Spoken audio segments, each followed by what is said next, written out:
반갑습니다. 이 시간 함께 영상이지만 또 영상으로 하나님의 말씀 함께 나누고 말씀 통해서 우리 향하신 하나님의 마음 또 하나님의 음성을 듣는 그런 시간 되면 좋겠습니다. 연일 우울한 소식이 많았던 한 주간이었죠. 교회 인근의 SM 사우나에서 확진자가 많이 발생했습니다. 교회 인근 아파트에도 확진자가 발생해서 굉장히 긴장하면서 한 주간 지켜보았습니다. 또 국가에서는 코로나 확진자가 많아지자 교회에 공예배만 이렇게 허락한다는 입장을 발표했습니다. 공예배가 뭘 어디까지 의미하는지 여러분도 헷갈리죠? 이게 해석의 여지가 많은 말인데요. 초기 국가에서 정부에서 지시한 지침은 공예배란 주일 그리고 수요일 금요기도회를 포함했습니다. 나라 교회들이 민원을 아마도 많이 넣었던 것 같아요. 그래서 정부에서 새벽 기도까지 공예배에 포함시켜 주었습니다. 예배 관련해서 좀 어려움이 있었던 한 주간이었다는 뜻입니다. 그리고 지난 목요일 날 좀 안타까운 소식이 있었죠. 서울시장이었던 박원순 씨가 생을 마감했습니다. 여러 가지 말들이 많습니다. 저 정확하게 잘 모르기 때문에 이렇다 저렇다 말을 쉽게 하기는 어려울 것 같고요.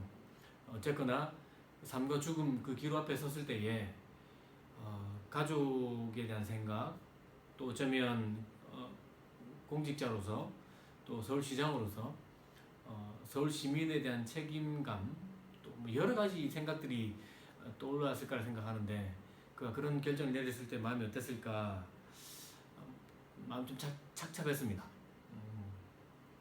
여러 가지 안 좋은 소식이 겹치면서 참 무거운 한 주간이었습니다. 우리가 계속해서 코로나 이후 우리가 어떻게 살아갈 것인가, 어떻게 이 길을 걸어갈 것인가에 대해서 말씀을 나누고 있습니다. 무거운 한 주간이었기 때문에 참 이런 시대 속에서 우리가 어떻게 살아가야 될지 질문이 많았습니다. 성경에서 보면 참 무겁고 우울하고 슬픈 시대를 살았던 사람들이 많습니다. 출애굽했던 사람들 보시죠. 이 사람들 자유를 잃고 참 힘든 삶을 살았죠. 광야 나가서도 굉장히 어려웠습니다. 성경 또 대표적인 사사시대 사람들, 물론 그들의 잘못이 컸지만 그럼에도 불구하고 그 얻었던 결과적인 삶은 굉장히 어렵고 힘들고 불편한 삶을 살았습니다. 오늘 우리가 함께 살펴볼 사람은 가장 힘든 삶을 살았던 대표적인 인물이라고 할 수 있는 예레미야입니다. 예레미야는 불행한 시대에 태어났습니다. 태어나 보니까 시대가 불행했어요. 나라가 망해가는 지경이었습니다. 하나님의 말씀 떠났고 부정부패가 만연했고 도덕적으로 아주 타락했고 우상숭배가 만연했습니다.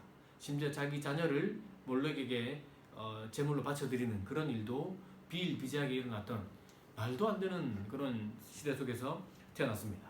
정치적으로도 부패했고 지역뿐만 아니라 전 세계적으로 보아도 굉장히 이게 시끄럽고 불안정한 그런 시대를 그가 보냈습니다. 어쩔 수 없었습니다. 그냥 그렇게 태어났죠. 그런데 하나님이 예레미야에게 하신 말씀이 있는데 1장 4절을 보면 태어나기도 전에 예레미야가 태어나기도 전에 하나님이 지목했고 많은 열방을 위해서 민족을 위해서 하나님의 선지자로 지목해 놓았다고 이렇게 이야기하고 있습니다. 그 정도 된다면 좀 행복해야 되지 않겠습니까? 하나님의 일을 태어나기도 전부터 하나님의 일을 맡은 자로 부름받았고 지목받았고 그렇게 하나님 일을 해가야 된다면 그 삶이 좀 괜찮아도 좋지 않을까 싶습니다. 그래야 되지 않을까요? 좀 더 편안하고 좀 더 멋진 삶을 살면 좋겠는데 실제 예레미야 삶은 전혀 그렇지 못했습니다. 예레미야가 받았던 사명, 그가 받았던 말씀은 유다 민족, 자기 민족의 심판이었습니다. 심판. 멸망할 거야. 이걸 전해야 되는 겁니다. 그 마음이 좋을 리가 없었습니다. 그래서 예레미야가 했던 말이 있는데 9장 1절을 보면 정말 그의 머리가 샘물이 되고 눈이 눈물샘이 되어서 내가 이 민족을 위해서 계속 울어주었으면 좋겠다. 펑펑 그렇게 끊임없이 울어주면 좋겠다라는 어떤 그런 이야기까지 했습니다. 실제로 예레미야 선지자는 눈물의 선지자, 흐느끼는 선지자라는 별명을 가지고 있을 정도로 많이 울었던 선지자입니다. 민족 때문에 밤낮 울었던 선지자, 가슴 찢어졌던 선지자 할 수 있습니다. 그가 선지자 활동할 때에 정부의 권력을 잡은 사람들은 다 친애국파였습니다. 친일파가 아니고 친애국파. 그들에게 예레미야가 전달했던 메시지는 바벨론에게 항복하라는 겁니다. 애굽에게 붙지 말고, 애굽을 의지하지 말고, 썩은 갈대 같은 애굽을 의지하지 말고 바벨론에게 항복해라. 친일파가 득세하고 있는데 친일파가 아니라 친애굽파가 득세하고 있는데 그들에게 바벨론을 의지하라라고 말한다면 뭐 듣기 좋겠습니까? 그러니까 정치 권력 잡은 사람들이 예레미야를 싫어했습니다. 괴롭히고 힘들게 하고 죽이려고 했습니다. 가장 대표적인 인물이 바스훌리라는 사람인데, 이 사람은 예레미야 20장 2절을 보면 예레미야를 때렸습니다. 그냥 살짝 때린 게 아니겠죠. 정말 죽을 만큼 때렸을 겁니다. 게다가 나무에 매달아 놓기도 했습니다. 예레미야 38장에 가면 또 바스훌이라는 사람이 나오는데 아마 좀 다른 인물 같아요. 여기 말기야의 아들 바스훌이라는 사람인데, 이 사람도 예레미야의 예언을 듣기 싫어서 예레미야를 죽이려고 했습니다. 죽이려 하고 그를 우물에 던져버렸죠. 그런데 그 우물이 물이 없는 우물, 진흙탕 속에 갇혀 있었습니다. 그렇게 넣은 것은 굶어 죽고 목말라 죽게 만들겠다는 그런 의도였습니다. 죽여버리겠다는 그런 상황이었습니다. 여러분, 뭐 이렇습니까? 하나님으로부터 부름받은, 태어나기도 전부터 부름받은 사람이었는데 그의 사역, 그가 받았던 사명은 너무 고통스러웠습니다. 내용도 고통스러웠고 그것을 실천하면 그게 돌아오는 결과도 굉장히 고통스러운 어떤 그런 일들일 뿐이었습니다. 그래서 예레미야가 했던 말이 있는데 이렇습니다. 20장 9절. 이제는 주님을 말하지 않겠습니다. 다시는 주님의 이름으로 외치지 않겠습니다 라고 결심해 보지만, 그 결심하면 그때마다 하나님의 말씀이 심장 속에서 불처럼 타올라서 뼛속까지 타들어가니 견디다 못해 다시 항복하고 사명에 충실합니다. 주신 말씀을 전합니다. 말을 하면 괴롭고 안 하면 더 괴롭고 이런 겁니다. 정말 말 그대로 죽을 지경이었습니다. 말씀을 선포하면 사람들로부터 핍박받고 따돌림 당하고 매맞고 협박당하고 죽을 고비를 넘기는 거고, 하는 말씀 전하지 않으면 속에서 정말 불이 타듯이 타올라서 뼈마디까지 다 불타는 듯한 느낌을 받으니 이거 어떻겠습니까? 실제로 예레미야의 예언처럼 이스라엘 땅이 심판을 받죠. 유린당하고 비참하게 몰락하고 맙니다. 여러분, 예레미야의 마음이 기뻤을까요? 실제로 그가 그런 예언을 했지만, 예언을 했다고 해서 그 결과까지 쾌재를 부르면서 좋다고 볼 수 있는 것은 아니었습니다. 실제로 예레미야는 그렇게 하지도 않았고 참 힘들어 했습니다. 전성에 따르면 예레미야는 피난을 애굽으로 사람들과 함께 피난 갔습니다. 애굽에 살았는데 그곳에서도 하나님의 말씀을 전하다가 그 말씀 듣기 싫다는 동족들에게 돌에 맞아 죽었다고 합니다. 그러니까 예레미야 인생 자체가 처음부터 끝까지 이게 불행하다고 해도 과언이 아닙니다. 일평생 어떻게 이렇게 살 수 있을까? 하나님 말씀에 순종하고 하나님께 받은 사명에 순종했는데 그 결과라는 것은 정말 비참했어요. 그런 가운데 예레미야는 끝까지 그런 삶을 살아내고 있습니다. 예레미야 전체에 보면 이런 상황을 예표적으로 보여주는 말씀들이 종종 있는데, 결혼식이 사라지는 겁니다. 결혼잔치, 가장 풍성했던 잔치거든요. 가장 큰 기쁨이 넘치는 것이기도 하고, 결혼이 사라진다, 잔치가 사라진다, 웃음소리가 사라진다 라고 이야기합니다. 이렇게까지 비참한 일이 일어나게 된 배경은 단순한 하나님의 진노 때문이라기보다는 이스라엘 백성들의 죄 때문에 그렇습니다. 하나님의 말씀을 끝까지 거역하죠. 하나님을 거부했습니다. 우상을 숭배하고 하나님이 생각하지도 않았고 계획하지도 않았던 그런 끔찍한 우상 숭배까지 버젓이 저질렀습니다. 자식을 불태워서 몰락에게 드리는 이런 말도 안 되는 일을 이스라엘 백성들이 끊임없이 하고 있었기 때문에 하나님이 심판을 내리신 겁니다. 이런 심판이 구약에서 가장 대표적인 심판으로 나오는 것이 전쟁과 기근과 전염병인데, 예레미야는 이 세 가지 동시에 예언합니다. 15장 2절을 봐도 칼에 죽을 것이고, 아니면 연병에 죽을 것이고, 아니면 기근으로 죽을 것이다. 심판을 피하지 못한다는 겁니다. 38장 2절에도 칼과 기근과 전염병이 똑같이 예언되고 있습니다. 하나님의 심판으로 전쟁과 기근과 전염병을 예언하고 있고 이것이 구약에 가장 대표적으로 예언되고 있는 하나님의 심판입니다. 이것이 예레미야에게 집중적으로 그냥 다 한꺼번에 쏟아지고 있다고 해도 과언이 아니겠습니다. 이런 예언을 하면서 실제로 그렇게 나라가 망하는 걸 보았던 예레미야, 정말 마음이 얼마나 힘들었겠습니까? 그리고 끝까지 이집트까지 피난 가서도 그곳에서 동족들로부터 하나님의 말씀 전한다고 돌에 맞아 죽는 이런 비참한 삶을 예레미야가 사실 살아냈습니다. 살아냈다고. 살아낸 겁니다. 중간에 포기하고 싶었지만 포기하지 않고 살아낸 겁니다. 여러분, 우리가 지금 코로나19 시대를 살고 있죠. 예레미야 시대와는 사실 비교할 수는 없습니다. 그렇지만 우리도 쉽지 않은 시대를 살아가고 있습니다. 기쁨을 빼앗겼죠. 예레미야가 예표적으로 보여주었던 결혼식이 사라진 것, 지금도 사실 좀 그렇습니다.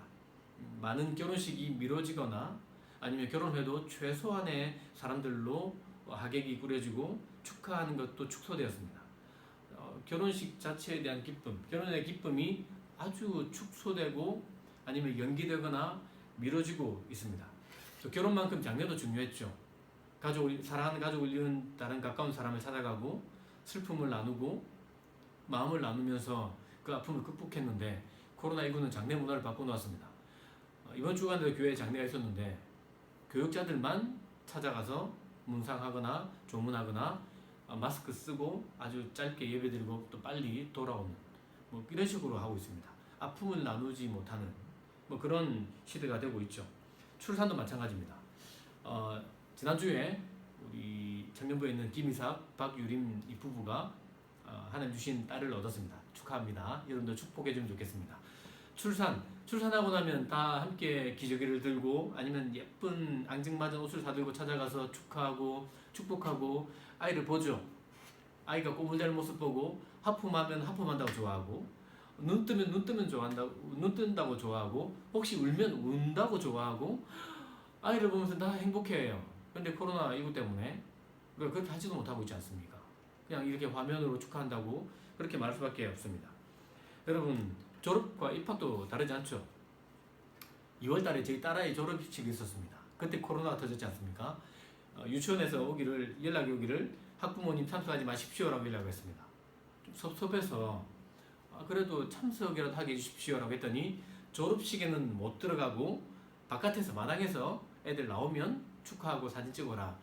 그렇게 해서 졸업식 못 봤습니다. 입학식도 있었죠. 저희 아이가 우리 교회에 학교 다니고 있지 않습니까? 입학 못했습니다. 한동안 입학식도 없었고 입학을 하지도 못했습니다. 아이의 기도 제목이 하나님 저 학교 가고 싶어요. 이게 기도 제목이었습니다. 실제로 입학식도 없이 그냥 학교 입학했고 그때도 뚝뚝 떨어져 앉아 있었고 밥도 뚝뚝 떨어져서 혼자 먹었습니다. 그러다 지금 광주 지역에 코로나가 확산되면서 전면 온라인으로 재편해서 이제 학교 더 이상 가지 못합니다. 저희 집 둘째 이야기 드렸지만 사실은 대학 청년부도 마찬가지지 않습니까? 졸업식 굉장히 축소되거나 연기되거나 아예 취소됐습니다. 대학 입학 입학을 했지만 학교조차 제대로 가지 못하는 일이 있었습니다. 남의 일이 아니라는 거죠. 결혼을 연기하고 있거나 아주 축소했습니다. 결혼해도 정말 신혼여행 평생에 단 한 번뿐인 이 신혼여행도 굉장히 축소하거나 아예 취소하거나 이렇게 하고 있습니다. 일상을 빼앗기고 있죠. 함께 모여서 식사하고 차 마시고 수다 떨고 이야기 나누고 또 함께 영화 보고 했던 것 지금 다 못하고 있습니다. 일상 자체가 사라져 버렸습니다. 송두리째 일상을 빼앗겼죠. 예배도 마찬가지 아닙니까? 우리가 예배를 중단했다가 잠시 예배를 열었다가 또다시 코로나 때문에 예배를 중단하고 온라인으로 드리고 있지 않습니까? 모든 것이 빼앗겼습니다. 모든 기쁨을 빼앗기고 있는 것 같은 이런 시대를 살아가고 있습니다. 질문이 생기죠. 이런 빼앗긴 일상이 얼마나 오래 갈 것인가? 우리는 언제 이 일상을 회복할 수 있을까? 이 질문이 생깁니다. 또한 이것이 길어진다면 이런 시대 속에서 우리는 과연 어떻게 살아갈 수 있을까? 라는 질문이 생깁니다. 지금 이 시리즈의 핵심이죠. 어떻게 살아갈 수 있을까? 그래서 예레미야를 살펴보는 겁니다. 예레미야가 그 불행한 시대에 그 불행한 삶을 살았는데 그와 같은 삶을 살아낼 수 있었던 비결이 있다면 그것이 우리에게도 똑같이 어떤 방법이 되지 않을까라는 겁니다. 그래서 예레미야가 무엇을 그렇게 붙잡고 그 어려운 삶을 살았는지 함께 살펴보기 원합니다. 예레미야서 전체를 보면 아주 우울합니다. 우울하고 절망스러운데 곳곳에 그 모든 우울함과 어떤 절망스러움을 역전시킬 수 있는 보석과 같은 말씀들이 숨어 있습니다. 대표적인 말씀이 2장 13절인데 제가 읽어드리겠습니다. 내 백성이 두 가지 악을 행하였나니 곧 그들이 생수에 근원되는 나를 버린 것과 스스로 웅덩이를 판 것인데 그것은 그 물을 가두지 못할 터진 웅덩이들이니라. 하나님을 버린 것, 또 스스로 어떤 우물을 판 것, 이 두 가지 죄를 지었다 했습니다. 그러면서 설명하기를 생수에 근원되는 나를 버린 것이라는 말씀이 있습니다. 이 말이 반대로 생각해보면 하나님이 생수의 근원이 된다라는 점을 알려주는 겁니다. 하나님께 돌아가면 우리가 이런 상황 속에서도 생수를 공급할 수 있다, 갈증을 해결할 수 있다는 것을 암시적으로 알려주고 있죠. 아주 큰 소망을 주는 말씀도 있습니다. 23장 5절 6절 말씀인데 이거 제가 읽어드리겠습니다. 여호와의 말이다. 보라, 그날이 오리니 그때에 내가 다윗에게 의로운 나뭇가지를 일으킬 것이다. 그가 왕으로서 지혜롭게 통치하고 이 땅에서 정의와 의를 실천할 것이다. 그날에 유다가 구원을 얻고 이스라엘이 안전하게 살게 될 것이다. 여호와 우리의 의, 이것이 그가 불릴 이름이다. 하나님이 약속을 합니다. 정말 불행하고 절망적인 상황인데 하나님 약속하기를 그날이 올 것인데 그때에 다윗에게 한 나뭇가지, 의로운 나뭇가지를 일으켜 줄 것이고 그가 왕으로서 지혜롭게 의를 회복하고 공의롭게 통치할 것이다 라고 알려줍니다. 그날에 유다가 구원을 얻고 이스라엘이 안전하게 살 것이다 라고 말하고 사람들이 그를 여호와 우리의 의라고 부를 것이다 라고 이야기하고 있습니다. 하나님이 반드시 회복시켜 주실 것을 약속하고 있는 거죠. 예레미야 31장 33절 말씀은 진짜 중요한 말씀입니다. 여러분 밑줄 촥촥 꺼놓고 자주 생각해 보아야 할 말씀인데요. 구약 전체를 통틀어서도 아주 중요한 말씀이고 예레미야 전체를 꿰뚫는 말씀이고 예레미야 그 우울한 분위기를 완전히 한 방에 역전시키는 말씀이에요. 그 말씀 제가 읽어드리겠습니다. 여호와의 말이다. 이것이 내가 그날들 후에 이스라엘의 집과 맺을 언약이다. 이 절망스러운 시간 후에 이스라엘의 집과 맺을 언약이다. 새롭게 언약을 맺어주고 있는 겁니다. 아브라함, 요셉, 모세, 다윗에게 이어져 왔던 솔로몬에게 이어져 왔던 그 언약을 예레미야에게서 다시 확인해주고 더 확대시켜주고 더 구체화시켜주고 있는 겁니다. 그 내용이 그렇습니다. 내가 내 율법을 그들의 생각 속에 주고 그들의 마음에 기록할 것이다. 그리하여 나는 그들의 하나님이 되고 그들은 내 백성이 될 것이다. 하나님이 원래 약속하셨던 말씀을 여기서 다시 한 번 더 확인해주고 약속해주고 있습니다. 절망스럽지만 하나님 반드시 언약을 다시 맺을 것이고 율법을 주고 하나님 마음을 깨닫게 해주시고 하나님 생각을 마음속에 심어주어서 나는 너희의 하나님 되고 너희는 나의 백성이 될 것이다 라는 언약을 심어주셨습니다. 와, 예레미야가 정말 그 절망적인 상황 속에서 그 정말 절망적인 삶을 끝까지 충성스럽게 살아냈던 비밀이 이 말씀입니다. 하나님 말씀에 소망을 두고 하나님 약속에 소망을 두었기 때문에 예레미야가 그 무거운 시대를 이겨낸 겁니다. 도대체 길이 어딘지 보이지도 않는 그 길을 그 말씀 붙들고 걸어냈던 겁니다. 이집트까지 내려가서 민족들에게 하나님 말씀을 전해주고 돌이키라고 말씀한 겁니다. 돌에 맞아 죽어가면서까지 성실하게 그 길을 걸어냈던 것은 하나님의 말씀 때문입니다. 하나님께 소망을 두었기 때문입니다. 그러면서 예레미야는 결혼이 회복될 것이라고 곳곳에서 걸쳐서 말하고 있습니다. 7장에서도 이야기하고 있고 33장 10절부터 11절에도 이야기하고 있습니다. 결혼이 회복될 것이다. 곳곳에서 결혼잔치의 소식이 들리고 웃음소리가 들리고 기쁨이 회복되고 예전에 누리지 못했던 평안과 만족을 누리게 될 것이라고 말씀해주고 있습니다. 이 소망 때문에 예레미야가 충성스럽게 사명을 감당했고 길이 보이지 않는 시대 속에서도 길을 걸어냈던 것입니다. 여러분, 이런 예레미야를 보면 제가 반복해서 말씀드리지만 예수님이 떠오르지 않습니까? 여러분 그렇지 않습니까? 사명에 충실했던 예레미야, 하나님의 사명에 충실했던 하나님의 사람 예수, 그 절망적인 길을 묵묵히 걸어낸 예레미야, 십자가 그 어둠의 길, 절망의 길을 걸어내신 예수. 예레미야는 하나님 약속의 말씀이라도 있었죠.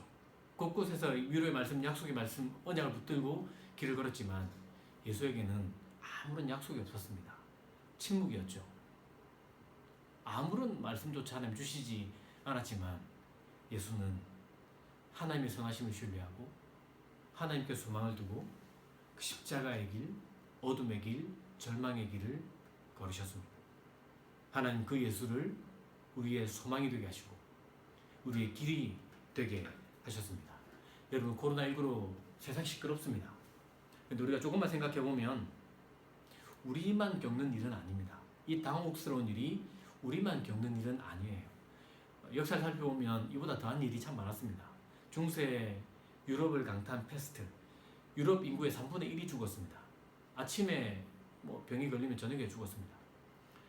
1900 초기에 미국에도 인플루엔자가 독감이 돌았는데 그때 미국만도 50만 명이 죽었고 전 세계적으로 수천만 명이 죽었습니다.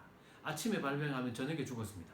심지어 그때에 미국에서는 마스크 쓰지 않고 돌아다니다가 총에 맞아 죽은 사람도 있습니다. 학교가 문을 닫았습니다. 곳곳에 시체였습니다. 우리만 겪는 일이 아니라는 이야기입니다. 하나님은 그것을 극복하게 하셨습니다. 그 일을 넘어가게 하셨습니다.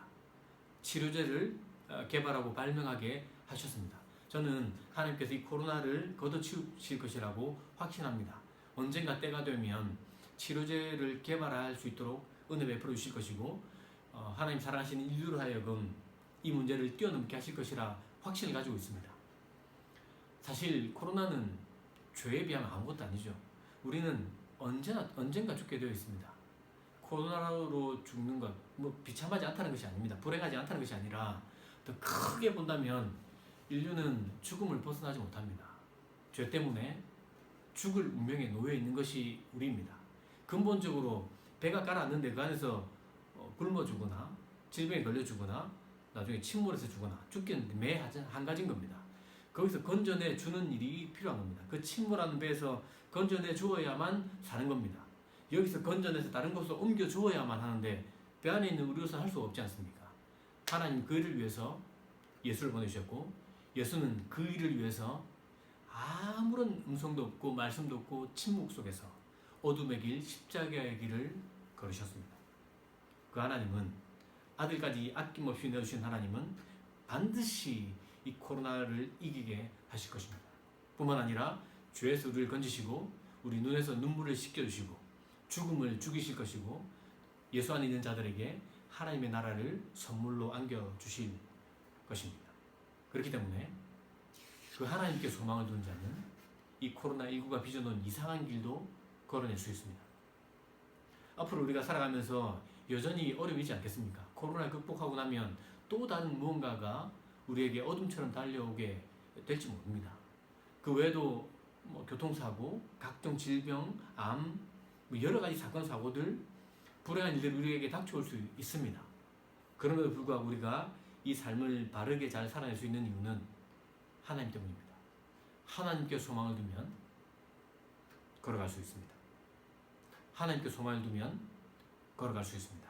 하나님께 소망을 둔 예레미야가 그 불행한 시대를 걸어내고 하나님께 소망을 둔 예수 그리스도는 아무것도 보이지 않는 상황 속에서도 십자가의 길을 걸어내셨고 그리고 우리에게 소망이 되시고 길이 되시고 생명이 되지 않았습니까? 그렇기 때문에 하나님 그 예수 그리스도에게 우리의 소망을 두면 우리는 걸어갈 수 있습니다. 이번 한 주간 또 사건 사고가 많겠지만 우리의 마음을 하나님께 두고 우리 소망을 하나님께 두고 이 코로나가 빚어놓은 이상한 길, 빼앗긴 일상이지만 잘 살아내는 저와 여러분 되기를 예수님의 이름으로 축복합니다.